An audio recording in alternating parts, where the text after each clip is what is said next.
skin and bone. ওকে, তো প্রথমেই বলে নিচ্ছি আপনাদের এই ভিডিওটা মেক করার জন্য যে XML ফাইলের প্রয়োজন হবে সেই XML ফাইলের লিঙ্কটি কিন্তু অলরেডি আমি আমার পেজের ভিডিওতে দিয়ে দিছি।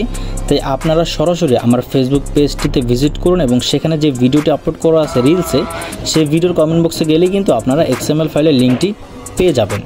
তো এখন কথা হচ্ছে, বাংলাদেশের অবস্থা কিন্তু খুব বেশি একটা ভালো নয়, কেননা ফেনী, নোয়াখালী, কুমিল্লা সহ আরও অনেকগুলো অঞ্চল অলরেডি বন্যায় ভেসে যাচ্ছে।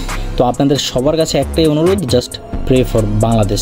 আপনারা বাংলাদেশে থাকেন অথবা ইন্ডিয়াতে থাকেন অথবা নেপালে থাকেন, যারা আমার ভিডিওগুলো দেখেন তাদের সবার কাছে রিকোয়েস্ট করতেছি, জাস্ট প্রে ফর বাংলাদেশ, কেননা বাংলাদেশের অবস্থা কিন্তু খুব বেশি একটা ভালো নয়।